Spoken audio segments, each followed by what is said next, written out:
नमस्कार, म जगदीश खरेल। हामी कोरोना महामारीकै बीचमा छौँ। सबैले सावधानी अपनाउनु पर्नेछ। फेरि पनि यहाँहरूलाई आग्रह गर्न चाहन्छौँ, मास्क लगाउनुहोला, सेनिटाइजरको प्रयोग गर्नुहोला, साबुन पानीले हात धुनुहोला अनि भौतिक दूरी कायम राख्नुहोला। सकभर घरभन्दा बाहिर ननिस्कनुहोला। अत्यावश्यक काम पर्यो भने पनि स्वास्थ्य सुरक्षाका सावधानीहरू सबै अपनाउनु पर्यो।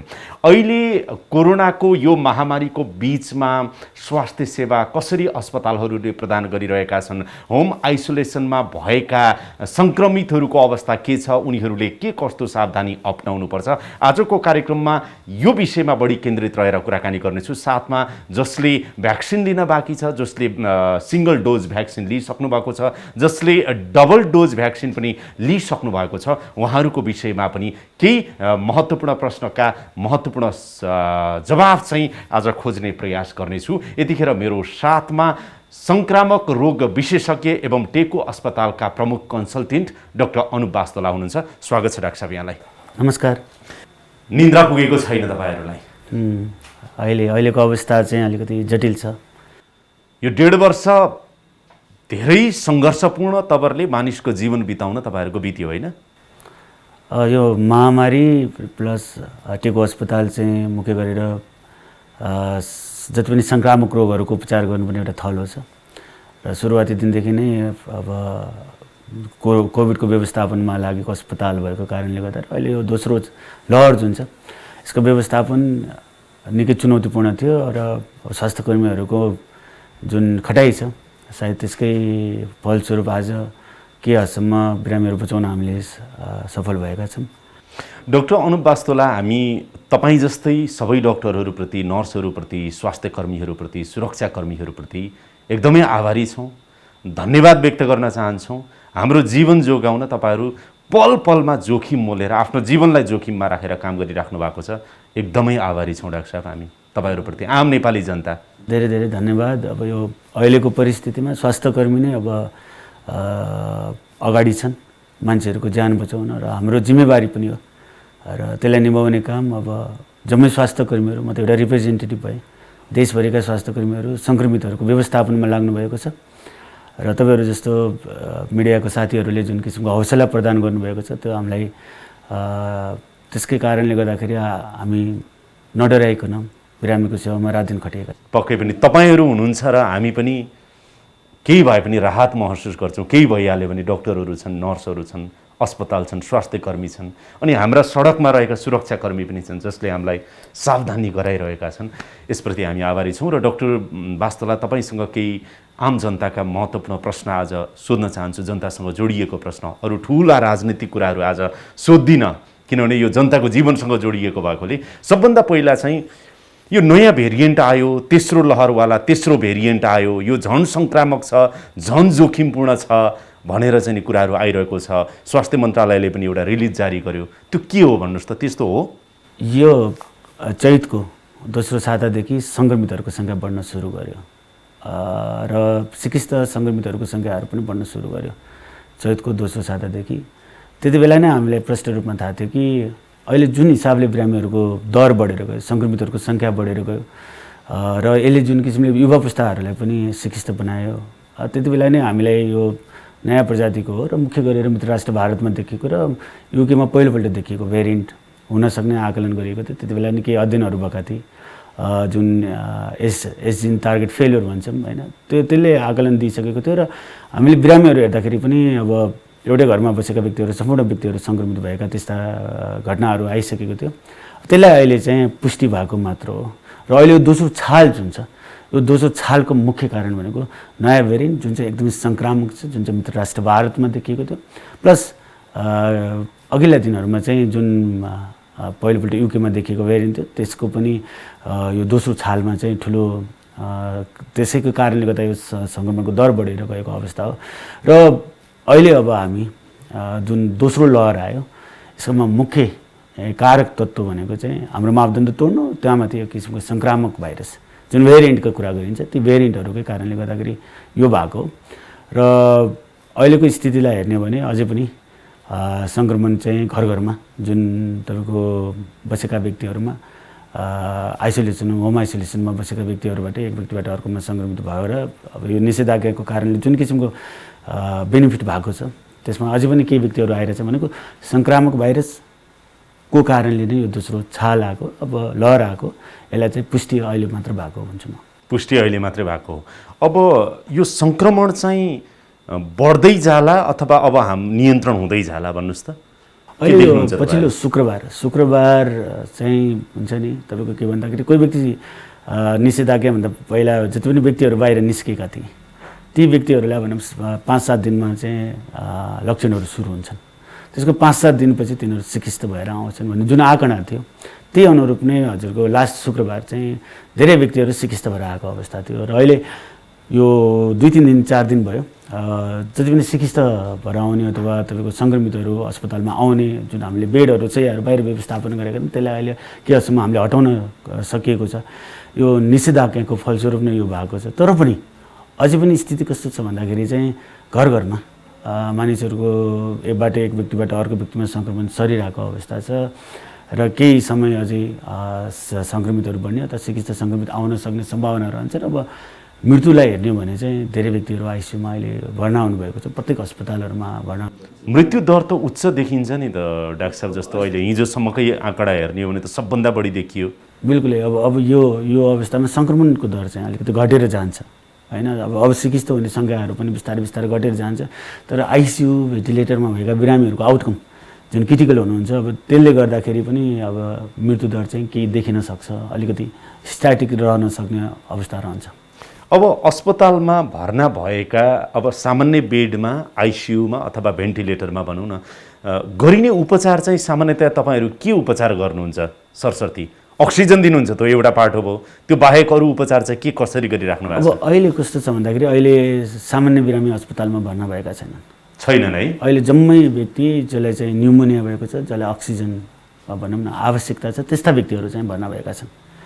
उनीहरूको उपचार भनेको अहिले विश्वव्यापी रूपमा होइन प्रभावकारी देखिएको एउटा रिकभरी ट्रायलबाट आयो, अन्य अनुसन्धानबाट आयो स्टेरोइड। र के छ भन्दाखेरि कोरोना सङ्क्रमणमा जुन दोस्रो अवस्था जुन हुन्छ सुरुका दिनहरूमा भाइरस फैलिन्छ, दोस्रो अवस्थामा चाहिँ तपाईँको रगत जम्ने प्रक्रिया सुरु हुन्छ, कोगुलोप्याथीमा जान्छ बिरामीहरू। त्यसलाई चाहिँ हामीले ब्लड थिनरहरू भन्छौँ होइन, एन्टिकोगुलेन्ट्सहरू त्यो प्रयोग गर्नुपर्छ। अहिलेको मुख्य दुईवटा तपाईँ हामीले प्रयोग गर्ने भनेको स्टेरोइड होइन। आइसियुमा रहेका बिरामीको अवस्था चाहिँ कस्तो छ सामान्यतया? अब आइसियुमा रहेका बिरामीहरूको केही बिरामीहरू सुधार उन्मुख हुनुहुन्छ, केही बिरामीहरू स्थिर हुनुहुन्छ होइन, केही बिरामीहरू चाहिँ भेन्टिलेटरबाट आउट पनि हुनुभएको छ। र अहिलेको पछिल्लो परिवेश भनेको चाहिँ युवा पुस्ता धेरै चिकित्सित छन्, त्यो चाहिँ अघिल्लो छालभन्दा निकै फरक छ। र मलाई जहाँसम्म लाग्छ प्रत्येक अस्पतालमा आइसियु भेन्टिलेटरमा भएका बिरामीहरू निकै नै क्रिटिकल छन् जस्तो मलाई महसुस छ। अब अलिकति होम आइसोलेसनमा बसेका सङ्क्रमितहरूको कुरा गरौँ। 1 लाखभन्दा बढीको सङ्ख्यामा चाहिँ होम आइसोलेसनमा रहेका छन् कोरोना पोजिटिभ भएका मानिसहरू। अब उनीहरूको सन्दर्भमा उहाँहरूले के कुरामा ध्यान दिनु पर्यो, के कुरा चाहिँ गर्नै भएन, के गर्नै पर्यो, के गर्नै भएन डाक्टर साहब? पहिलो कुरा मानिसहरू जो होम आइसोलेसनमा हुनुहुन्छ पिसिआर पोजिटिभ आयो, पिसिआर पोजिटिभ आएपछि उहाँले औषधि खोज्नुहुन्छ। उहाँहरूमा लक्षण नभए पनि विभिन्न किसिमको औषधिहरू जुन सोसियल मिडियामा आउँछन् ती औषधिहरूको प्रयोग गरेको मैले भेटेको छु। लक्षण नदेखेको व्यक्ति आत्तिनु पर्दैन। एउटा चाहिँ लक्षण खासै देखिएन भने लक्षण आत्तिनु परेन। लक्षण नदेखेको व्यक्ति घरमा आइसोलेसनमा बसिदिनु पर्यो, नियमित जुन किसिमको खाना खाइन्छ त्यो खानु पर्यो, आराम गर्नु पर्यो, आत्तिनु भएन। धेरै व्यक्तिहरूको फोन एउटा बाटो त्यो एउटा लक्षण नदेखेका के छ भन्दाखेरि तपाईँको 80% जति सङ्क्रमितहरूमा सामान्य ज्वरो खोकी आएर सन्चो हुन्छ होइन। ज्वरो 1-2 दिन आयो अथवा खोकी 1-2 दिन लाग्यो, के हुन्छ भन्दाखेरि पहिलो 5 दिनमा धेरै सङ्क्रमितहरू चाहिँ निको हुन्छन्। पहिलो 5 दिनमा ज्वरो आउँछ, खोकी लाग्छ, त्यो 1-2 दिन 3 दिनसम्म बस्न सक्छ। त्यसपछि ज्वरो हरायो, खोकी हरायो अथवा घाँटी दुख्ने त घाँटी हरायो, त्यो दुख्ने हरायो भने ती व्यक्तिहरू आत्तिनु पर्दैन। र दोस्रो पाटो म फेरि बुझौँ है त, सामान्य ज्वरो आयो, सामान्य खोकी लाग्यो, सामान्य घाँटी दुख्यो, तर 4-5 दिनमा ठिक भयो भने 2-3 दिनमा 2-3 दिनमा हराएर जान्छ। के हुन्छ भन्दाखेरि त्यो आत्तिनु परेन उहाँहरू। कोरोना भाइरस शरीरमा प्रवेश गरिसकेपछि शरीरका कोशिकाहरूमा यसले असर गर्छ। मुख्य गरेर सुरुवाती दिनमा घाँटीहरूमा असर गर्छ। मान्छेलाई सामान्य खोकी लागे जस्तो, घाँटी चिला जस्तो हुने होइन हुनसक्छ। शरीरमा त्यो छिरिसकेपछि त्यो भाइरस हाम्रो कोशिकामा छिरेर रेप्लिकेट गर्छ, भन्दा फैलावट गर्छ। धेरै भाइरसहरू फैलावट भइसकेपछि चाहिँ केही समयपछि शरीरको शक्तिले त्यो भाइरसलाई चाहिँ निर्मूल पार्छ। सुरुवाती दिनमा घाँटी दुख्यो, सुरुवाती दिनमा केही खोकीहरू हुनसक्छ होइन, सामान्य घाँटी माथिको कारणले गर्दा खोकीहरू आउन सक्छ, ज्वरो हुनसक्छ। त्यो भाइरस विरुद्ध शरीरको शक्ति लाग्छ, ज्वरो आउन सक्छ र शरीरको प्रतिरोधात्मकले त्यसलाई जितिसकेपछि 2-3 दिनमा धेरै व्यक्तिहरू चाहिँ निको हुँदै जान्छ। अब उहाँहरू पनि आत्तिनु कम्तीमा जस्तो अलिकति बुझौँ है त। मलाई आज चाहिँ केही भइहाल्यो भनेदेखि, आज ज्वरो आइहाल्यो, आज सामान्य खोकी लागिराख्यो, अलिअलि घाँटी दुखिराख्यो भने कम्तीमा 2-3 दिन चाहिँ नआत्तिकन मलाई 2-3 दिनमा ठिक हुन्छ कि भन्ने आशामा बस्नु पर्यो। त्यो राम्रो हुन्छ होइन त, धेरै आइसोलेटेड भएर धेरै व्यक्तिहरू आइसोलेटेड भएर बस्दा त्यो हुन्छ। दोस्रो पाटो भयो। अब यहाँनिर के छ भन्दाखेरि त्यो अवस्थामा हुन्छ नि ओभर द काउन्टर मेडिसिन, अब ज्वरोको लागि हुन्छ नि प्यारासिटामोल लिन सकिन्छ, खोकीको लागि केही एन्टिस्टामिन्सहरू लिन सकिन्छ। तर धेरै व्यक्तिहरूले अहिले तपाईँको जुन किसिमका सोसियल मिडियामा आएका औषधिहरू छन्, स्टेरोइडदेखि लिएर एन्टिबायोटिक्सहरूको प्रयोग गर्नु, त्यो चाहिँ अनावश्यक, त्यसले धेरै हार्म गर्छ। एन्टिबायोटिक प्रयोग गरिहाल्नु भएन, स्टेरोइड प्रयोग गरिहाल्नु भएन, गर्नु भएन। 2-3 दिनमा त्यो निको भएर जान्छ धेरै व्यक्तिहरूमा। सामान्य ओभर द काउन्टर भने ज्वरो आयो भने सिटामोल प्यारासिटामोल खान सक्यो, त्यो गर्न सक्यो। अब अर्को पक्ष के हुन्छ भन्दा के व्यक्तिहरूमा सिम्टम्स क्यारी अन हुन्छ, 2-3 दिनमा नि ठिक हुँदैन, 2-3 दिनमा ठिक हुँदैन, खोकी बसिराख्न सक्छ, ज्वरो बसिराख्न सक्छ होइन। अब के हुन्छ सुरुका दिनहरूमा चाहिँ रोग प्रतिरोधात्मक के अरे भाइरस जुन फैलावट हुन्छ त्यसको कारणले ज्वरो आउँछ। त्यस पश्चातको समयमा चाहिँ तपाईँको शरीरले जुन किसिमको रेस्पोन्स गर्छ भाइरस विरुद्ध, त्यसको कारणले गर्दाखेरि तपाईँको चाहिँ शरीरका कोशिकाहरू नाश गर्न सक्छ होइन। त्यसै कारणले यदि लक्षणहरू लगातार बसिरह्यो, ज्वरो आउने, खोकी लाग्ने, अलिकति खोकी हराए पनि शिथिलता हुने र 5औं दिनतिर चाहिँ तपाईँको अलिकति सुत्दाखेरि सकस हुने, हिँड्दाखेरि अलिकति गाह्रो हुने भयो नि। अब यो फेजमा चाहिँ शरीरमा के भयो, भाइरस चाहिँ हटेर जान सुरु गरिसक्यो। शरीरमा बनेको जुन रोग प्रतिरोधात्मक शक्ति छ त्यसले शरीरका कोशिकाहरूमा असर गर्न सुरु गर्यो भन्ने कुरा बुझिन्छ। अबको अवस्था भनेको त्यसपछि चाहिँ स्वास्थ्यकर्मीको परामर्श जरुरी भयो, भनेको डाक्टरको परामर्श जरुरी भयो। 5औं दिनसम्म लक्षण बस्यो, खोकी बसिरह्यो अथवा खोकी बढ्न थाल्यो। सुरुवाती दिनमा खोकी के हुन्छ, घाँटी खसखसवाला खोकी हुन्छ। तर तपाईँको 5औं-6औं दिनमा जब मान्छे पुग्छ न्युमोनियाका अवस्थामा भन्दा हाम्रो फोक्सोको कोशिकाहरूलाई असर गर्न सुरु गर्छ, त्यति बेला खोकी भित्रैबाट आउँछ। त्यो बेलामा चाहिँ डाक्टरको परामर्श के हो त? जस्तो एकछिनलाई मान्नुहोस् है, तपाईँले भन्नुभयो अब लक्षण नदेखिएको त आत्तिनै परेन, बसे भयो, सामान्य जीवन बिताए भयो, आइसोलेटेड भएर अलिकति सुरक्षित बस्ने भन्ने कुरा भएको। अर्को 3 दिनसम्म तपाईँले भन्नुभयो 3 दिन 4 दिन 2 दिन त्यो अवस्थासम्म आएको अवस्थामा पनि आत्तिनु परेन, वेट एन्ड सी, हेर ख्याल पुर्याउ, आत्तिनु जरुरी छैन भने। तर त्यो क्यारी हुँदै बढ्दै गयो भने चाहिँ अब डाक्टरको परामर्श भन्ने कुरा गर्नु पनि तपाईँले। अब तपाईँ त डाक्टर हुनुहुन्छ, त्यो के परामर्श दिनुहुन्छ? त्यो भयो भने के गर्ने त्यसपछि? मुख्य कुरा मान्छेलाई एकदम भित्रबाट खोकेर हुन्छ नि, जब इन्फेक्सन माथि घाँटीबाट फोक्सो भनौँ, फोक्सोमा इन्फेक्सन हुन सुरु गर्यो, न्युमोनिया हुन सुरु गर्यो भने मान्छेलाई भित्रबाट एक किसिमको खोकी आउँछ होइन। त्यो एकदमै भित्रबाट फोक्सो हुन्छ नि, एकदम गाह्रो किसिमको खोकी लाग्न सुरु गर्छ। त्यो व्यक्तिले हेलचक्राइ गर्नु हुँदैन, त्यो व्यक्ति स्वास्थ्यकर्मीको परामर्श लिन जानुपर्छ। स्वास्थ्यकर्मी सबैको पहुँचमा त हुँदैनन्। डाक्टर अनुप वास्तोलालाई हामीले यतिखेर पाएछौँ। त्यस्तो अवस्थामा 2-3टा कुरा भनौँ है त। ज्वरो बढ्दै गयो, खोकी एकदम तलबाट आउँदै गयो, स्वाद हराउँदै गयो, अथवा शरीरले चाहिँ एकदम शिथिल हुँदै गयो, यस्तो अवस्थामा के गर्ने डाक्टर वास्तोला? अब मैले यहाँनिर के छ भन्दाखेरि कोरोनाको एउटा जटिल पक्ष भनेको न्युमोनिया हो होइन। हाम्रो फोक्सो जुन छ, फोक्सोमा न्युमोनिया भएपछि मान्छे सास फेर्न सक्दैनन् है। तपाईँको 5औं दिनसम्म भित्री खोकीहरू लाग्न थाल्यो भने स्वास्थ्यकर्मीको परामर्श किन चाहिन्छ भन्दाखेरि यदि न्युमोनिया छ कि छैन भनेर हेर्नु पर्यो। त्यसको लागि एक्सरे गराउनुपर्छ।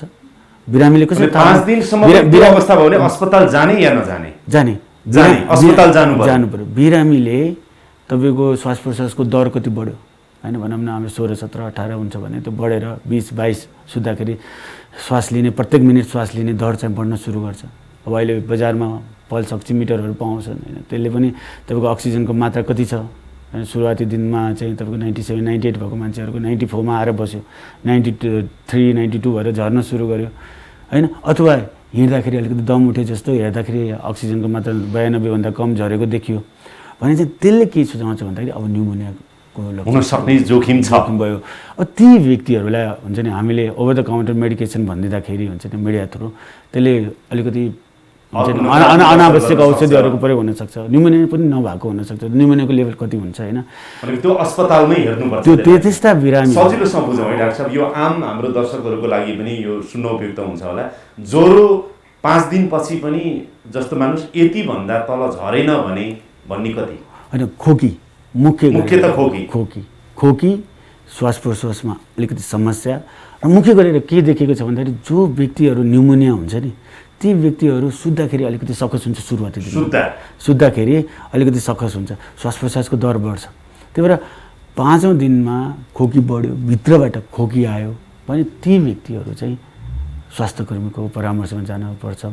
ज्वरो बस्न सक्छ। ज्वरोका 2-3 कारण, एउटा त सुरुवाती दिनमा भाइरसको फैलावटको कारणले शरीरको शक्ति लाग्छ, ज्वरो स्वाद गन्ध नआउने कुराहरूले अब बिरामीलाई चाहिँ एक किसिमको लक्षण भयो, तर त्यसले रोगको क्यारी आउट हुन्छ नि भन्दा सिभिरिटीको कुराहरूलाई के पनि भन्दैन। मुख्य चाहिँ जो खोकी भित्री खोकी खोकी बढ्न थाल्यो, श्वास प्रश्वासको दर बढ्न थाल्यो। अहिले के देखिएछ भन्दाखेरि खोकीको दर बढ्ने भनेको त तपाईँले भन्नु भने भित्रबाट भन्नुभयो। अब भित्रबाट भनेको त्यो बिरामीले कसरी अनुभूत गर्ने कि मलाई भित्रबाट न्युमोनिया हुन लागेको हो कि भन्ने हिसाबको अनुभूति कसरी गर्ने? कस्तो हुन्छ, सुरुवाती दिनमा घाँटी खसखस भएर खोकी लाग्छ सुरुमा, तर पछि गएर हस्की एकदम भित्री हुन्छ नि, भित्रैबाट एकदमै लगातार रूपमा हुन्छ नि खोकी लाग्न सुरु गर्छ होइन। बिरामीहरूको खोकाइ हेर्नुभयो भने न्युमोनिया भएको बिरामीलाई अचाकले खोकी लाग्छ, अलिकति पोजिसन मिलेन भने पनि खोकी लाग्न सक्छ होइन। त्यो एउटा पार्ट हो। अब सास फेर्ने कुरा चाहिँ जस्तो अक्सिजनको लेभल त्यो फ्रिक्वेन्सी हुन्छ नि सास फेर्नेको कति बढ्दै गयो भने चाहिँ होइन हाम्रो अब 2-3 पक्ष छ। मान्छेलाई ज्वरो आएको बेलामा पनि श्वास प्रश्वासको दर बढ्न सक्छ, आत्तिको बेलामा श्वास प्रश्वासको दर बढ्न सक्छ। त्यही भएर अलिकति रेस्ट गरेको बेलामा श्वास प्रश्वासको दर बढेर 20, 22, 24 हुँदै माथितिर उकालो लागेको देखिन सक्छ र बिरामीलाई अलिकति सकस पनि फिल हुन्छ। ती बिरामीहरू अहिले के देखिन्छ भने पचाएरै बस्छु। अहिले मेरोमा बिरामीहरू आउनेहरू चाहिँ अब के होइन पचाइदिन्छु होइन, औषधि खान्छु भनेर घरमै बसेको अवस्थामा 81 हुन्छ नि न्युमोनियाको दर बढेर गएर 81 सासै फेर्न नसक्ने अवस्थामा 40, 50, 60, 70% त्यो हुन्छ नि अक्सिजनको लेभल लिएर आयो। अक्सिमिटर सबैले राखेको होला, योभन्दा तल गयो भने चाहिँ आउनु सही भनेर भन्ने केही छ? 90 भन्दा तल, 85 भन्दा तल पल्स अक्सिमिटरलाई केही समय हातमा औँलाहरूमा राखेर हेर्नुपर्छ। धेरै मान्छेहरू आत्तिएर पनि त्यसरी आउनु भएको छ, चिसो हातले पल्स अक्सिमिटर राखेर ओहो मेरो त 82 राख्ने राइट टु चाहिँ कुन हो? कुनै पनि फिङ्गरमा राख्न सकिन्छ होइन। मुख्य ड्राई हुनु पर्यो, अलिकति ड्राई हुनु पर्यो। अनि त्यसपछि केही सेकेन्ड हुन्छ नि तपाईँको, मैले त भन्छु कम्तीमा पनि आधी मिनटमा हेर्नुहोस् होइन। अगर सुरुमै राख्ने बित्तिकै त्यो झरेको देखिन्छ अथवा त्यो हुन्छ नि त्यो गर्नु पर्यो। र अर्को कुरा सुरुवाती दिनमा तपाईँको 97, 98 सेचुरेसन भएका व्यक्तिहरू न्युमोनिया सुरु हुन लागेपछि 93, 94 भएर माथि अक्सिजनेसन बढ्दैन क्या, कहिलेकाहीँ के हुन्छ बिरामीहरूले चाहिँ मेरो 80 हुन्छ 86 देख्यो डाक्टर साहब अनि एकैछिनपछि 92 के अरे 97 देखियो भनेको त्यो मिलेन होइन। भनेको जो मान्छेलाई न्युमोनिया भनेको तपाईँ के भन्नुहुन्छ, न्युमोनिया हुने मान्छेलाई चाहिँ अक्सिजनको लेभल बढ्दैन, घट्दै नै जान्छ। जब घट्दै नै छ भनेदेखि चाहिँ अनि अब तपाईँको 94 भन्दा अब तलतिर आउन सुरु गर्यो, त्योभन्दा माथि चढेकै देखिएन, सँगसँगै सिम्टम्स खोकी बढेको छ अथवा तपाईँको श्वास प्रश्वासको दर बढ्न सुरु गर्यो भने सबैभन्दा क्रुसियल डेज भनेको चाहिँ 6औँ र 7औँ दिनमा चाहिँ न्युमोनियाका लक्षण जटिल भएर पनि आउन सक्छन्। त्यो 5औँ दिनसम्म खोकी बस्यो, खोकी बढ्न सुरु गर्यो भने त्यो व्यक्तिले चाहिँ स्वास्थ्यकर्मीको परामर्श लिनुपर्छ।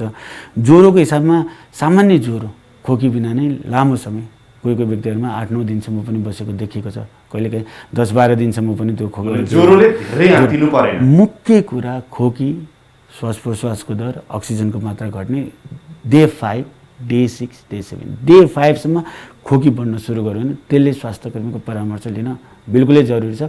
यहाँनिर कस्तो देखिन्छ भन्दा ओभर द काउन्टर मेडिकेसन्सहरू हुन्छ नि, तपाईँको जति पनि मिडियामा अथवा सोसियल मिडियामा देखेका औषधिहरू खाएको भेटेको छ बिरामीहरूले होइन। के हुन्छ कोरोनामा म 2-3 कुरा प्रश्न, कोरोना भनेको भाइरल यो रोग हो, भाइरसको कारणले गर्दा हुने हो। कोरोना भएका व्यक्तिहरूलाई एन्टिबायोटिकको जरुरी चिकित्सकले भन्ने हो होइन। तर मान्छेहरूले अब डक्सिसाइक्लिन, एजिथ्रोमाइसिन जस्ता दबाई खाएर कति मान्छेहरूलाई त्यसको नकारात्मक प्रभाव पर्छ। धेरै व्यक्तिहरूलाई एजिथ्रोमाइसिनले डायरिया पखाला भएर घरमा बसेर स्टेरोइड अथवा एन्टिबायोटिक नखानुहोस्। अब स्टेरोइडको कुरामा के छ भन्दाखेरि सकिन्छ, स्वास्थ्यकर्मीको परामर्श हो।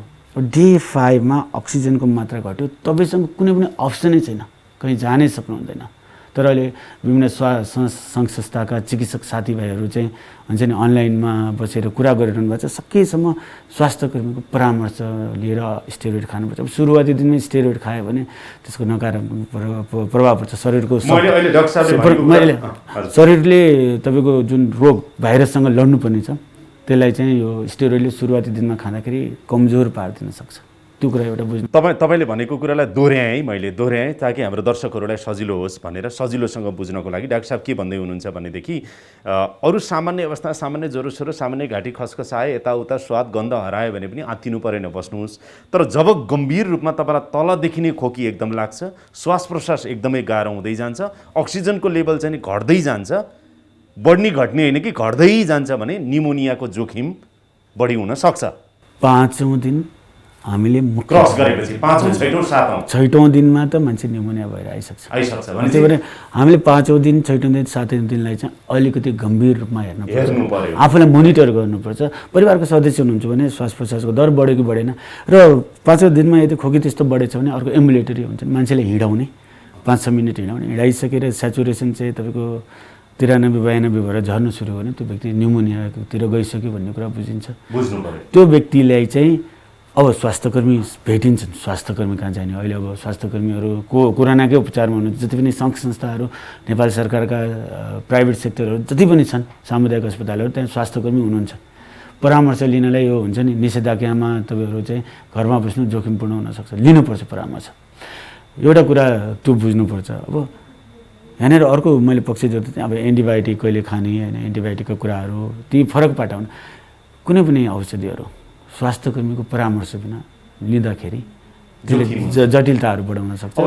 स्टेरोइडको कुरामा अब तपाईँलाई निमोनियाका जस्ता लक्षणहरू मिल्दाजुल्दा जुन हामीले अहिले छलफल गरिरहेका छौँ त्यस्ता देखिए तपाईँ कहीँ जान सक्नु हुँदैन भने अब 5औँ 6औँ दिनबाट स्टेरोइडलाई चाहिँ अहिलेको चिकित्सकको परामर्श उपयुक्त हुन्छ होइन। अब यसमा एउटा सोध्न खोजेको, 1 लाखभन्दा बढी अहिले त तपाईँहरूले अस्पतालमा उपचार गरिरहेको त 10,000 आसपास देशभरि होइन त। सबै स्वास्थ्य संस्थालाई हेर्ने हो भने 10,000 आसपास जति चाहिँ स्वास्थ्य संस्थामा होलान्। तर 1 लाखभन्दा बढी चाहिँ कोरोना पोजिटिभ भएका सङ्क्रमितहरू चाहिँ कहाँ छन् त? घरमा छन् यतिखेर। भनेपछि अब सबैको पहुँचमा त डक्टरहरू नहुन सक्छन्, उनीहरूले के गर्ने? अब अघि तपाईँले भनेको लक्षण बढ्दै गयो भने यही टेलिभिजनबाट तपाईँ भन्न सक्नुहुन्छ कि अस्पताल जानुहोस्, नजिक जहाँ छ त्यहाँ जानुहोस्। बिल्कुलै। अब सामान्य लक्षण भने धेरै व्यक्तिहरूमा सामान्य लक्षण 80% जति भन्दा सामान्य लक्षण 2-3 दिनमा हराएर जान्छन्, आत्तिनु भएन। धेरै होम आइसोलेसनमा बसेका व्यक्तिहरू हुनुहुन्छ, उहाँहरू मानसिक तनावमा हुनुहुन्छ। अनि कोरोना भयो अब भने नि पिसिआर पोजिटिभ छ, लक्षण छैनन् तर पनि उहाँहरू आत्तिएर फोन गर्नुहुन्छ, अनि के औषधि खाने होला भन्नुहुन्छ। त्यही भएर चाहिँ हो यो प्रश्न चाहिँ म तपाईँलाई पनि सोध्दै थिएँ। अब जस्तो 1 लाखभन्दा बढी व्यक्ति अहिले सङ्क्रमित भएर घरमा हुनुहुन्छ। अघि तपाईँले भन्नुभयो एन्टिबायोटिक पनि जथाभावी नखानुहोस् है, अथवा स्टेरोइड पनि परामर्शबाट मात्रै प्रयोग गर्नुहोस् है तपाईँले भनेर, र कम्तीमा चिकित्सकको परामर्श, नजिकको अस्पतालको परामर्श लिनुहोस् भनिरहेको बेलामा अहिले घरमा रहेका सङ्क्रमित 1 लाखभन्दा बढी सङ्क्रमितहरूले गर्ने चाहिँ के त? के औषधि प्रयोग गर्ने अथवा सेल्फ उपचार अथवा सेल्फ आफ्नो चाहिँ स्वास्थ्यको ख्याल कसरी राख्ने त? मुख्य कुरा अघि मैले भने लक्षणविहीन मान्छे आफ्नो दैनिक खानपान जस्तो छ त्यसलाई व्यवस्थित गर्ने, नआत्तिने, अननेसेसरी जुन सोसियल मिडियामा हुन्छ नि आउने चिजहरूलाई हुन्छ नहेर्ने, र कुनै लक्षण भएका व्यक्तिहरू अलिअलि देखियो अघि तपाईँले भने भने ज्वरो आयो भने हामीले प्यारासिटामोल खान सक्यो, खोकी लाग्यो भने अब एन्टिहिस्टामिन्सहरू खान सक्यो होइन। अब कस्तोसम्म देखिन्छ भन्दाखेरि विभिन्न किसिमका आयुर्वेदिक मेडिसिन्सहरू हुन्छ नि प्रयोग गर्नुभएको छ। अब यहाँ हामीले के बुझ्नुपर्छ भन्दा लक्षणको उपचार गर्ने हो। सुरुका दिनहरूमा भाइरेमिया आउँछ, ज्वरो आउन सक्छ, त्यसको उपचार गर्ने हो, सिटामोल खाने, प्यारासिटामोल खाने। कोही व्यक्तिमा लक्षण क्यारी अन भयो होइन, मुख्य गरेर अघि मैले भने खोकी, भित्री खोकी जब सुरु हुन्छ, अक्सिजनको मात्रा अलिकति तलतिर झर्न थाले जस्तो, अलिकति सकस जस्तो महसुस हुन्छ भने स्वास्थ्यकर्मीको परामर्श लिनु पऱ्यो। स्वास्थ्यकर्मीको परामर्श लिन सकिन्न र आफूलाई अलिकति सकस जस्तो भएको छ भने त्यस्तो अवस्थामा स्टेरोइडको प्रयोग, अब अहिले किन भन्दा त्यो ज्यान बचाउ औषधि छ होइन, स्टेरोइड अब जुन डेक्सामेथासोन भन्छौँ होइन, हामीसँग अभाइलेबल डेक्सामेथासोनले धेरै व्यक्तिहरूको ज्यान जोगाउनलाई मद्दत गर्छ।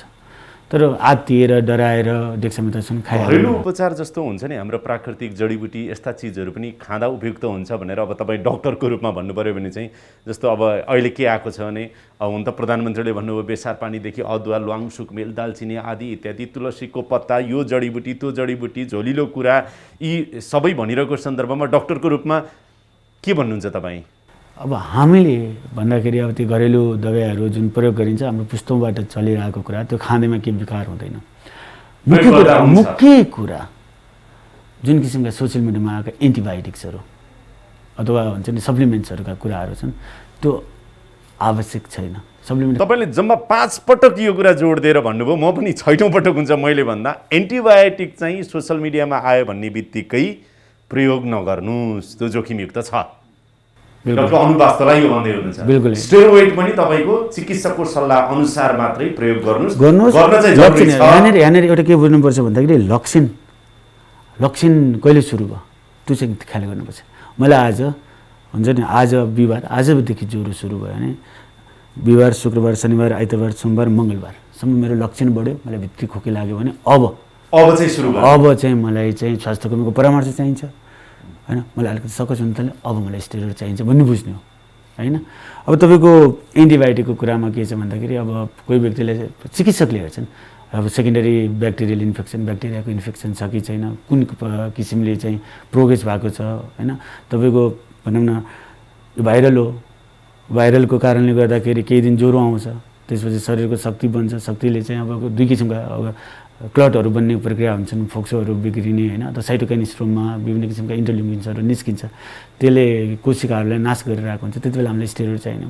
अब स्टेरोइड चलाउँदा कहिले काहीँ के हुन्छ मान्छेहरूलाई सेकेन्डरी ब्याक्टेरियल इन्फेक्सनहरू हुनसक्छ होइन, 3-4 दिनमा ज्वरो आउन सक्छ, त्यसले शरीरको इम्युनिटी घटाउन सक्छ, त्यति बेला स्वास्थ्यकर्मीले हेरेर चाहिँ एन्टिबायोटिक राख्ने हो। र अहिले के देखेको छ भन्दाखेरि अब एजिथ्रोमाइसिन भन्ने एन्टिबायोटिक खाएर मानिसहरू डाइरिया, पखाला लागेर धेरै बिरामीहरू आएका छन्। अरू समस्या केही पनि छैन, एन्टिबायोटिक सुरु गर्नुभयो, त्यसपछि दोस्रो दिनदेखि पखाला सुरु भयो भनेको त्यो अहिले तपाईँहरूले सामना गरिरहेको। अर्को कुरा हामी अहिले कोरोनासँग जुझ्दै अर्को एउटा विकराल एउटा समस्या छ, हामीले एन्टिमाइक्रोबियल रेजिस्टेन्ट भन्छौँ। यस्तो किसिमले अब तपाईँको भन्नु नि 1 लाख मान्छे छन्, धेरै मान्छेहरू सङ्क्रमित हुनेवाला छन्, अन्त भइसकेको अवस्थामा एन्टिमाइक्रोबियल अनावश्यक रूपमा यसलाई यसरी निष्कर्षमा निकालौँ। डाक्टर अनुवास्तवलाई यो भन्दै हुनुहुन्छ घरमा रहनुभएको सेल्फ आइसोलेसनमा रहनुभएको पोजिटिभहरू जो हुनुहुन्छ तपाईँहरू 1 नम्बरमा नआत्तिनुहोस्, सामान्य अवस्था छ भने सामान्य रूपमै लिनुहोस्, अथवा सामान्य ज्वरो आएको छ 3-4 दिन 5 दिनसम्म भने प्यारासिटामोल खाएर ठिक भइहाल्नुहुन्छ। 5 दिनभन्दा उता बढ्दै गयो भनेदेखि स्टेरोइड लिनुपर्ने हुनसक्छ अथवा अस्पताल आउनुपर्ने हुनसक्छ। त्यसको लागि चाहिँ अस्पतालको चिकित्सकको परामर्श नै लिनुहोस्, नआत्तिनुहोस्। मुख्य कुरा यो होइन, त्यो मुख्य कुरा चाहिँ आत्तिनु भएको छ धेरैजना आत्तिनु भएको छ, जुन जरुरी छैन, जुन जरुरी छैन, मोनिटरिङ चाहियो आफूलाई। अब अर्को एउटा प्रश्न चाहिँ के आउँछ भने मैले डबल भ्याक्सिन लिएको छु होइन त, मैले डबल भ्याक्सिन लिएको छु, अब मलाई कोरोना सर्छ या सर्दैन, लाग्छ या लाग्दैन भन्नुहोस् त। अहिले हामीले दोस्रो खोप लगाएका व्यक्तिहरू पनि सङ्क्रमित भएको भेटेका छौँ, सङ्क्रमित भएका छन्। सामान्य न्युमोनिया पनि देखेको छ, निमोनिया पनि देखेको, दोस्रो खोप लगाएको, 2 डोजै लगाएको। त्यसको चाहिँ हुन्छ कि हुँदैन? जस्तो 2 डोज लगाएको नि अहिले के आएको छ भने र्युमर चाहिँ लगाएको भोलिपल्टै अथवा लगाएको 1 हप्ताभित्र भन्ने होला, लगाएको चाहिँ दोस्रो डोज लगाएको पनि 15 दिन अथवा 3 हप्ता क्रस गर्यो भने त्यो र अथवा लगाएकै भोलिपल्ट यसले केही अर्थ राख्छ कि राख्दैन? खोप लगाइसकेपछि खोपले शरीरको रोग प्रतिरोधात्मक शक्ति बनाउने हो। तपाईँले पहिलो डोज जुन लिनुभयो त्यसलाई बुस्ट गर्ने काम दोस्रो खोपले गर्छ। त्यो बुस्ट गरिसकेपछि शरीरले जुन इम्युन रेस्पोन्स गर्नको लागि केही हप्ता लाग्छ। त्यसै कारणले गर्दा खोप लगाइसकेपछि नि सम्पूर्ण सुरक्षित भइँदैन। खोप लगाउने ठाउँबाटै सङ्क्रमित चिकित्सा भएर आएका छन्। खोप लगाउन आउनुभयो, त्यसको 2 दिनपछि लक्षणहरू देखेको भनेको अब 3-4 दिनपछि लक्षण देखियो, परिवारका सदस्यहरू सङ्क्रमित थिए, निमोनिया भएर एकजना बिरामी आउनु, हामीले उपचार गरेर पठायौँ भनेको उहाँले मैले खोप लगाएको थिएँ भन्ने कुरा होइन। खोपले काम गर्न पनि केही समय लाग्छ भनेको। ल मान्नुहोस् अहिले मलाई चाहिँ 1 महिना मैले डबल डोज लगाएको पनि भइसक्यो होइन, भइसक्यो भने पछाडि अब मलाई चाहिँ कोरोना सर्ने जोखिम रहन्छ या रहन्छ? कोरोना सङ्क्रमण हुनसक्छ, तर तपाईँले मलाई निमोनिया हुने जोखिम कति हुन्छ? न्यून हुन्छ, धेरै न्यून हुन्छ। मेरो मृत्यु हुन सक्ने जोखिम कति छ? धेरै न्यून हुन्छ। के छ होइन, हामीले के छ, दोस्रो खोप लगाएको व्यक्ति पनि भ्याक्सिन फेलियर हुन्छ। कोही मान्छेले त्यो रोग प्रतिरोधात्मक शक्तिहरू बनाउन सक्दैनन्, कुरा बुझ्नुभयो। त्यस्ता 1-2टा घटनाहरू हामीसँग आएका छन्। हामीले एन्टिबडी टाइटर हेर्दा एन्टिबडी टाइटरै थिएन उहाँहरूमा, केही निमोनिया भयो, बसेर जानुभयो। यहाँनिर एउटा कुरा के बुझ्नुपर्छ, खोप लगाएको व्यक्ति सङ्क्रमित हुनसक्छ, उसले सङ्क्रमण सार्न सक्छ, तर ऊ जटिल अवस्थामा पुग्दैन, अस्पतालमा भर्ना हुनुपर्ने अवस्थामा पुग्दैन। त्यो डबल डोज लगाएको चाहिँ व्यक्ति जसको एउटा अवधि पुगिसकेको छ, उसलाई कोरोना लाग्यो भने पनि अस्पतालसम्म अथवा आइसियु भेन्टिलेटरसम्म जानुपर्ने स्थिति आउँदैन। तर यहाँनिर के छ भन्दाखेरि त्यो व्यक्ति स्रोत हुनसक्छ, सङ्क्रमण सार्ने स्रोत भनेको उसलाई कोरोना लागेको छ भने अरूलाई सार्ने स्रोत हुनसक्छ। त्यही भएर हामीले खोप लगाएको व्यक्ति पनि मास्क लगाऊ भन्नुको कारण त्यो। अर्को सिङ्गल डोजले गर्ने काम चाहिँ कति हुन्छ डाक्टर साहब, त्यसको आधा? त्यस्तो हुँदैन।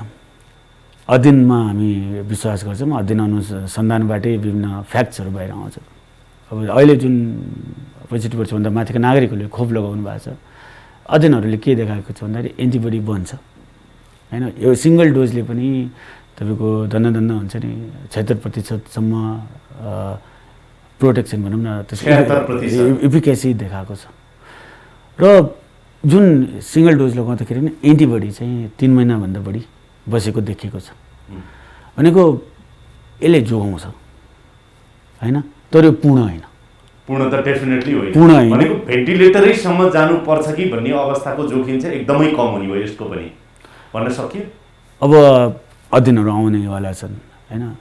65 वर्षभन्दा माथिकोमा इम्युन रेस्पोन्स पनि अलिकति कम हुनसक्छ। एन्टिबडी बनाउनु अघि मैले भने युवा पुस्ता पनि एन्टिबडी टाइटरै नभएको निमोनिया भएर आउनुभयो होइन। मुख्य कुरा के छ भन्दा खोपले शरीरमा रोग प्रतिरोधात्मक शक्ति बनाउँछ, त्यो केही समयसम्म काम गरेको देखेको छ। मैले भने 3 महिनासम्म एन्टिबडी बनेको देखेको छ है। त्यही भएर यही सिङ्गल डोज लगाएका व्यक्ति खोपै नलागेका व्यक्ति भन्दा सुरक्षित हुन्छ। अब एउटा ज्येष्ठ नागरिकहरूको प्रश्न छ डाक्टर वास्तोला, तपाईँलाई सोध्छु, सरकारले कोभिसिल्डको सिङ्गल डोज चाहिँ हामीलाई जमानामा लगाइदियो, दोस्रो डोज लगाउनु पर्ने बेला आइसक्यो, दोस्रो डोज लगाउने सुरसारै छैन, कहिले हो के हो भने पछाडि मानौँ अब 2 महिनापछि दोस्रो डोज आएर त हामीलाई के काम लाग्ला, के होला, हाम्रो के अवस्था होला, यसैले गर्ला नगर्ला, अब 8 देखि 12 हप्ता भनेको छ, 16 हप्ता भयो भने के हुन्छ, यस्ता प्रश्न छन्। त्यसको जवाब के छ? पहिलो कुरा त नेपाल सरकारले मित्र राष्ट्र भारतबाट कोभिसिल्ड ल्याउनको लागि पहल गरिरहेको अवस्था छ होइन। अहिले विश्वव्यापी रूपमै खोपको जुन किसिमको सर्टेज छ, माग छ, र मित्र राष्ट्र भारत आफै एउटा गम्भीर परिस्थितिबाट हिँडिरहेको अवस्था छ। मित्र राष्ट्र भारतले पनि जुन 12 हप्ताको खोपलाई अलि लामो समयपछि दिने भन्ने निर्णय गरेको छ। यहाँनिर के छ भन्दाखेरि चाहिँ पहिलो कुरा एउटा सिङ्गल डोज लगाउनु भएको छ, के हदसम्म प्रोटेक्टेड हुनुहुन्छ त्यो कुरालाई बुझ्नु पर्यो पोजिटिभली होइन। दोस्रो कुरा अहिलेको यो अवस्थामा आफू जोगिने कसरी होइन, 12 हप्तामा लगायो भने के हुन्छ, आफू जोगिने कसरी भन्ने कुरा छ। अब त्यो त अध्ययन अनुसन्धानले देखाउला। के अध्ययन अनुसन्धान जुन के देखियो भन्दा यो हामीले जुन अक्सफोर्डवाला जुन खोप छ कोभिसिल्ड, 12 हप्तामा खोप दिँदाखेरि जुन इम्युन रेस्पोन्स देखियो त्यो रेस्पोन्स चाहिँ राम्रो देखियो। त्यही भएर 12 हप्तापछि पनि खोप दिन सकिन्छ भन्ने कुराहरू आयो। तर के भन्दाखेरि कोरोना महामारी 81 फैलिएको अवस्थामा, जस्तै युकेमा भयो, युकेमा 12 हप्तासम्म हामीले खोप चाहिँ 12 हप्तासम्म रोकम धेरैलाई पुर्याउँ भनेको एकदमै एक्कासी फैलिन थालेपछि त्यहाँ स्वास्थ्य कर्मीहरूलाई 8 हप्तामा खोप लगाइदिएको अवस्था थियो। त्यही भएर जोखिममा रहेका व्यक्तिहरूलाई जसरी सरकारले प्राथमिकता दियो ती व्यक्तिहरूलाई खोप लगाउनु पर्ने पहिलो दायित्व हो। र अहिलेको अवस्थामा एउटा सिङ्गल डोज भयो भने उहाँहरूलाई केही न केही लेभलको प्रोटेक्सन छ। अब 13-14 हप्तामा लाउनै नमिल्ने भन्ने होइन, त्यसले पनि केही न केही जो व्यक्तिहरूमा मेमोरी 12 हप्ताको पर्फेक्सन जे हो अहिलेसम्म देखिएको अगाडि 4 हप्ता अथवा पछाडि 16 हप्तामा हुने चाहिँ 12 हप्ताको जति नहुन सक्छ होइन, इम्युन रेस्पोन्सको कुरा हो। इम्युन रेस्पोन्सको कुरा हुँदै नहुने भने 16 हप्तामा पनि लाउन चाहिँ सकियो, लाउन सक्यो। आएर त्यो लगाएर अब योसँग एउटा कुरा तपाईँहरूको अनुभवले के भन्छ? जस्तो चाहिँ अहिले अब भेरोसिल्ड भन्यो, कोभिसिल्ड भन्यो, अर्को भन्यो, अब मान्छेले चाहिँ स्पुतनिक 5 भने अथवा के भने अहिले जति पनि भ्याक्सिनहरू आइरहेका छन् कुन भ्याक्सिन प्रभावकारी अथवा कुन भ्याक्सिन चाहिँ कमसल भन्ने एउटा भ्रम छ कि तपाईँहरूको बुझाइ के छ? आम जनतालाई के भन्नुहुन्छ? कुन भ्याक्सिन राम्रो, कुन भ्याक्सिन कमसल? म एउटा कुरा सम्झिन्छु, भ्रम के हो यथार्थ के हो? म एउटा कुरा सम्झिन्छु, जुन जति बेला कोभिसिल्ड नेपालमा आएको थियो खोप लगाउनेमा दोस्रो व्यक्तिमा मै थिएँ। तपाईँ हुनुहुन्थ्यो? मैले खोप लगाएको थिएँ, तर मेरा साथीभाइहरू चाहिँ हुन्छ नि होइन हेर्छौँ अहिले लगाउन। अहिले पनि कति मान्छेले पहिलो डोजको लागि हुन्छ नि फोन गरिराख्नुहुन्छ, हामीले दोस्रो डोज लगायौँ। मेरो स्वास्थ्य कर्मीहरू त्यत्रो यो यति सङ्क्रामक भाइरस छ, मेरो स्वास्थ्य कर्मीहरू सङ्क्रमित भयो तर सामान्य भए, उनीहरूमा कुनै किसिमको जटिलताहरू आएन। र सरकारले कुनै पनि खोप ल्याउँछ भने होइन यसका तथ्याङ्कहरूमा हामीले डिबेट गर्नुभन्दा सरकारले लिएर आएका खोपहरूलाई आम नागरिकले ट्रस्ट गरेर खोप लगाउनुपर्छ। यस मैले कुन कमसल कुन राम्रो भन्ने होइन, यो बेला तपाईँले खोप पाउनु भएको छ होइन। हाम्रो मित्र राष्ट्र चाइना, चिनले विकसित गरेको खोप, त्यत्रो ठुलो महाशक्ति राष्ट्रले गरेको खोप, उसको देशमा आउने व्यक्तिहरूलाई खोप लगाएर मात्र पटा यही खोप लगा भनेको अवस्था छ भने त्यसलाई हामीले विश्वास नगर्ने। मित्र राष्ट्र भारतको सेरम इन्स्टिच्युटले बनाएको BCG खोप लगाएर हामी टिबीबाट जोगिरहेछौँ होइन, ट्युबरकुलोसिसबाट, त्यसले बनाएको खोपलाई हामीले विश्वास नगर्ने। हामी विश्वास गर्नु, हामीले किन भन्दाखेरि सरकार जिम्मेवार हुन्छ। यसरी बुझौँ है डाक्टर साहब, तपाईँले भनेको कुरालाई म दोहोऱ्याएर भन्छु कि अहिले आएको जुन गभर्मेन्टले जुन भ्याक्सिन नेपालमा चाहिँ नि लगाउनलाई अनुमति दिएको छ, व्यवस्था गरेको छ, ती सबैलाई विश्वास गर्दा हुन्छ होइन त? डाक्टर अनुवास्तवलाई यो भनिराख्नु भएको छ सबैलाई विश्वास गरौँ, पाइन्छ खोपको मात्रा लगाऊँ, सुरक्षित बसौँ। अहिले महामारी हो, तपाईँले हेर्नुभयो भने हामीले जुन मौसमी रुगाखोकीको जुन खोप लगाउँछौँ होइन, त्यसको प्रभावकारिताको बारेमा मलाई लाग्छ आजसम्म कोही बिरामीले मलाई सोधेको छैन होइन। तपाईँले CDC को डाटा हेर्नुहुन्छ भने त्यसको प्रभावकारिता 30%, कुनै सिजनमा चाहिँ 40%सम्म इफिकेसी हुन्छ। र अहिले विश्व स्वास्थ्य सङ्घले 50% भन्दा बढी इफिकेसी भएको खोपलाई मात्र प्रमाणीकरण गर्छ। र नेपाल राष्ट्रले अहिलेको अवस्थामा मित्र राष्ट्रको सहयोगबाट यति लिएर आएको छ। हामी स्वास्थ्य कर्मीहरू जोग्यौँ नि होइन, खोप लगाएका स्वास्थ्य कर्मीहरू न त धेरै सङ्क्रमित युवा पुस्ता नै हुनुहुन्छ होइन, जोगेकै छन्। यो कुरालाई हामीले नबुझ्दा कति साथीभाइले खोप नलगाएको अवस्था छ। अब अन्तिममा आएको छौँ डाक्टर वास्तवलाई हामी, फेरि पनि तपाईँ यो भन्दै हुनुहुन्छ अब चाहिँ धेरै नियन्त्रणभन्दा बाहिर जोखिम धेरै बढेर नजाला, अब बिस्तारै हामीले सावधानी अपनायौँ भने चाहिँ अब नियन्त्रणमा आउँदै गर्ला, कम हुँदै जाला भन्ने आशावादी नै हो कोरोना। अब अहिले त्यो देखिन सुरु गरेको छ, सुरुवात भएको छ होइन सङ्क्रमितहरूको सङ्ख्या। किन भन्दाखेरि मैले पटक भन्थेँ मेरो आइसियुमा बिरामीहरू 27, 28, 29 जना छन् है प्रत्येक महिना, भनेको समुदायमा सङ्क्रमण अझै छ, व्यवस्थित हुनु भन्ने किसिमको कुरा हामी गर्थ्यौँ। अहिले समुदायमा सङ्क्रमण अझै छ होइन, मानिसहरू नियन्त्रित भएर घरमा बस्नको कारणले गर्दाखेरि सङ्क्रमणको दर अलिकति, किन भन्दाखेरि जुन हिसाबले चिकित्सा सङ्क्रमित अघिल्लो शुक्रबारसम्म आएका थिए भनौँ, शुक्रबार त मेरो अस्पतालमा इमर्जेन्सीमै 6 जनाको मृत्यु भएको अवस्था थियो। त्यसपछि त्यो दर अलिअलि घट्दै गएर अहिले हामीले इमर्जेन्सी बाहिरका शय्याहरू हटाउन सुरु गऱ्यौँ।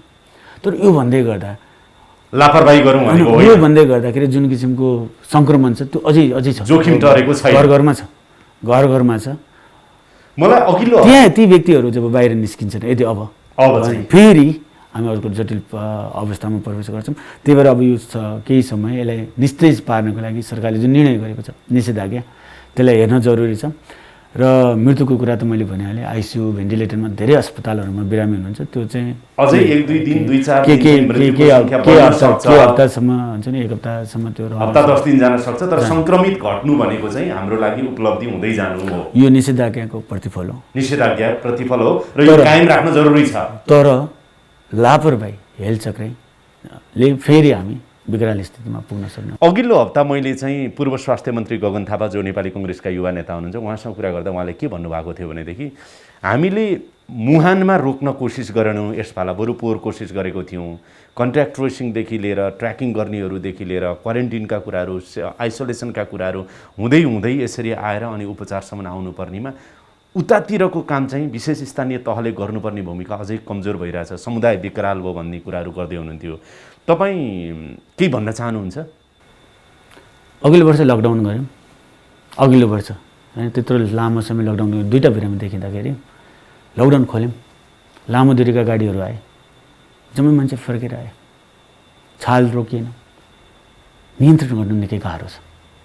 तपाईँको नेपाली नागरिक हुन्छ नि, महाराष्ट्रमा तपाईँको महामारी छ, खान बस्न पाएन, नेपाल भित्रिन एउटा नाका कन्ट्रोल गरेर सक्नु हुँदैन। ओपन बोर्डर छ, छिर्ने ठाउँहरू सयौँ छन्। इन्डियामा हुँदै गयो भने हामी कहाँ त कम हुँदै जाला नि त डाक्टर वास्तुला। बिल्कुलै के छ भन्दा अब हाम्रोमा त एक किसिमको दोस्रो छाल त आइसक्यो होइन। अब अहिले निषेधाज्ञाले सङ्क्रमितहरूको सङ्ख्या घटाउँदै गएको छ, धेरै मान्छेहरू इम्युन पनि भए, सङ्क्रमित भएर एन्टिबडी बनेको अवस्था छ। अब हामीले त्यसमा अध्ययन गर्नुपर्छ होइन। तपाईँको सेरो प्रिभ्यालेन्स कति पुग्यो, हामी कति व्यक्तिहरू सङ्क्रमित भयौँ होइन। अब हाम्रो कस्तो किसिम प्रजातिको भाइरस भन्ने हामीलाई थाहा भयो, हामी कति सुरक्षित छौँ भन्ने कुरा हो। अब स्थानीय निकायले तपाईँको कोरोना सङ्क्रमणहरूको व्यवस्थापन अघिल्लो वर्ष जसरी गरेको थियो, हामी 1 वर्ष जुन किसिमको पेन्डेमिक फटिग हो क्या, तपाईँ हामी पेसाबाट, हाम्रो रोजगारीबाट वञ्चित भइसकेको अवस्थामा र स्वास्थ्य मन्त्रालय लगायत देशैभरका अन्य निकायहरूका जति पनि कामहरू छन्, कोरोनामा मात्र खटिँदाखेरि एक किसिमको फटिग भएको अवस्थामा त्यो व्यवस्थापनमा हामी अलिकति चुकेकै हो। अब अन्तिम प्रश्न सोध्छु तपाईँलाई म। हुन त मैले कार्यक्रमको सुरुवातमा पनि भने, मास्क लगाउनै पर्यो, सेनिटाइजर प्रयोग गर्नै पर्यो, साबुन पानीले पटक पटक हात धुनै पर्यो, सामाजिक दूरी कायम गर्नै पर्यो र अत्यावश्यक नभइकन घरभन्दा बाहिर चाहिँ नि ननिस्किनु होला भनेर मैले चाहिँ हाम्रो आम दर्शकहरूलाई कार्यक्रमको सुरुवातमै अनुरोध गरेँ। एउटा मिडियाकर्मीको नाताले, तपाईँ डक्टरको नाताले आम सर्वसाधारण नेपालीहरूलाई के आग्रह गर्न चाहनुहुन्छ यो अवस्थामा? मुख्य कुरा अब यो हामी एउटा विषम परिस्थितिको हुन्छ नि सङ्घारबाट अब ओह्रालो लाग्ने अवस्थामा छ। चिन्ता, डर, त्रास चाहिँ नलिउँ, डराउने अहिलेको अवस्था छैन, चनाखो हुनुपर्छ। सङ्क्रमणका लक्षण देखेका व्यक्तिहरू जाँच गराउनुपर्छ, गएर परीक्षणको दायरामा आएर जाँच गराइदिनुहोस् होइन। आत्तिनु भएन, परीक्षणको दायरामा आएर जाँच गराउनुहोस्, आइसोलेसनमा बसिदिनुहोस्, ताकि तपाईँले आफ्नो परिवारका सदस्य साथीभाइहरूलाई सङ्क्रमण नसरोस्। पिसिआर पोजिटिभ आएका लक्षण नदेखेका व्यक्तिहरू जो हुनुहुन्छ उहाँहरू नआत्तिनुहोस्। लक्षण हुन्छ कि हुँदैन त्यसलाई व्यवस्थापन गर्नुहोस्। सामान्य लक्षण भएका व्यक्तिहरू केही दिनपछि लक्षण हराएर जान्छ, डराउनु परेन। लक्षण क्यारियन भयो, खोकी भित्रदेखि लाग्न थाल्यो 5 दिनमा भने अघि हामीले छलफल गरिसक्यौँ, त्यस्ता व्यक्तिहरू स्वास्थ्यकर्मीको परामर्शमा आउनुहोस्। अनावश्यक सोसियल मिडियामा आएका औषधिहरूको प्रयोग नगर्नुहोस्। अहिलेको अब यो परिस्थिति बिस्तारै गुज्रिएर जान्छ, हामी अर्को एउटा सङ्घारमा जान्छौँ, हाम्रा दैनिकीहरू आउने दिनहरूमा परिवर्तित हुन्छन्। मास्क लगाउने कुराहरू हाम्रो अनिवार्य रूपमा हामीले त्यसलाई व्यवहारमा उतार्नुपर्ने दिन्छ आउनेछन्। अहिलेको परिस्थितिमा सङ्क्रमण रोकथामको लागि सरकारले त एउटा काम गर्यो, सरकारले निषेधाज्ञा लगायो। त्यो निषेधाज्ञामा हामीले पनि आफ्नो व्यवहार परिवर्तन गरेर हामी आफूले पनि सङ्क्रमणलाई कसरी व्यवस्थापन गर्न सकिन्छ, आम नागरिकको कर्तव्य जुन छ त्यसलाई जिम्मेवारीपूर्वक चाहिँ निभाउन जरुरी छ। भिडभाड नगर्नुहोस्, अनावश्यक हुन्छ नि। अहिले पनि विभिन्न क्षेत्रहरू खुला छन्, मानिसहरू आवत जावत हुन्छ, उहाँहरूले सङ्क्रमण आफूलाई हुनसक्छ, घरमा लगेर परिवारलाई सार्न सक्छ, भोलि परिवारको एउटा सदस्य सिकिस्त हुन सक्नुहुन्छ। र अहिलेको जुन कोरोना भाइरस हामीले भोगिरहेका छौँ त्यसको जटिलता, कति बिरामीहरूलाई त हामीले मरेर काम गर्दाखेरि पनि बचाउन नसकेको अवस्था छ। त्यसै कारणले गर्दाखेरि भिक्टिम हुने काम चाहिँ नगरौँ, जोगिने काम चाहिँ मुख्य हो। र मापदण्डमा मुख्य गरेर मास्क मास्क हुन्छ मास्कलाई चाहिँ अनिवार्य रूपमा भेन्टिलेटरमा पुगेर त्यो अक्सिजनको के भन्नुहुन्छ त्यस तपाईँले एनआइभी मास्क हो त्यो भन्दाखेरि त्यो लाउन भन्दा यो यस्तै मास्क घरमा बसेर लाउन सुरक्षित यो मास्क लाउन जरुरी छ र अहिले चाहिँ धेरै आत्तिने तनाव लिने अवस्था होइन सुरक्षित हुने हो कि सुरक्षित हुने र अर्को एउटा मैले पछिल्लो समय देखेको चाहिँ घरमा कोरोनालाई पचाउँछु भनेर खोकी लागेका व्यक्तिहरू बस्दाखेरि शिथिल भएर हुन्छ नि आएको अवस्था छ र अर्को एउटा पक्ष के देख्यो भन्दा अब कोरोनाको कारणले अलिकति सास फेर्न गाह्रो भयो भने आइसियु भनेर फोन गरेर खोज्नुभन्दा तुरन्त कुनै पनि अस्पतालको इमर्जेन्सीमा जानुहोस् चिकित्सक थाहा पाउँछ आइसियु लाने होइन घरमै बसेर अब 1-2 लिटर अक्सिजन भनौँ न अब 90 आयो अथवा 80 हुन्छ नि तपाईँको 89 आयो भने आइसियु बेड चाहियो भनेर फोन गर्दाखेरि बेड त कहीँ पनि छैन पनि जथाभावी अक्सिजन प्रयोग गर्नु भएन के छ भन्दाखेरि चाहिँ अक्सिजन प्रयोग गर्ने घरमा कस्तो व्यक्तिलाई नै चिकित्सकले जाँचेर उपचार गरिसकेको व्यक्ति होइन आइसियुमा बसेर निमोनिया अब रिजल्भिङ छ तर उसलाई अक्सिजनको आवश्यकता छ 1-2 लिटर 4 लिटर भने ती व्यक्तिहरूलाई चिकित्सकको परामर्शमा घरमा अक्सिजन लिएर जान सकिन्छ अक्सिजन लगाएर मात्र कोरोनाको उपचार हुँदैन अघि मैले भने अहिलेको अवस्थामा मुख्य 2टा औषधि होइन एन्टिकोगुलेन्ट जुन हेपारिन छ अथवा स्टेरोडेक्सामेथासोन मिथाइलप्रिड यी दबाईहरू चाहिँ मुख्य दबाईहरू चिकित्सकको परामर्श अनुसार अक्सिजन लगाएर निमोनिया भएको व्यक्ति घरमा बस्यो भने त्योभन्दा घातक अरू केही पनि हुँदैन त्यो पनि ख्याल गर्नु पर्यो डाक्टर अनुप वास्तोला तपाईँ यस्तो व्यस्तताको बावजुद पनि आइदिनु भयो र लाखौँ जनतालाई आज तपाईँले आफ्ना कुराहरू राखिदिनु भयो त्यसको लागि आभारी छु साथै तपाईँहरूले चाहिँ दिनरात खटिराख्नु भएको छ जनताको जीवन जोगाउनको लागि मैले कार्यक्रमको सुरुवातमै पनि तपाईँलाई धन्यवाद र आभार व्यक्त गरेँ कि आफ्नो जीवन जोखिममा राखेर जनताको जीवन जोगाउन लागिराख्नु भएको छ निन्द्रा माया मारेर भोक माया मारेर र सम्पूर्ण कुरा परिवारलाई पनि एकातिर थाती राखेर तपाईँहरू जे गरिराख्नु भएको छ सम्पूर्ण डाक्टरहरू तपाईँ लगायत सम्पूर्ण देशभरिका डाक्टरहरू नर्सहरू अन्य स्वास्थ्यकर्मी सबैजना सफाइकर्मी सुरक्षाकर्मी यो फ्रन्ट लाइनमा बसेर काम गर्ने सबै तपाईँहरूप्रति फेरि पनि आम नेपाली जनता आभारी छन् नतमस्तक छन् तपाईँहरूका कारण हामीले पनि सुरक्षित महसुस गर्न पाइरहेका छौँ धेरै धेरै आभार व्यक्त गर्छु डाक्टर अनुप वास्तोला यो समय संवाद अनि कुराकानीको लागि तपाईँलाई धेरै धेरै धन्यवाद छ नमस्कार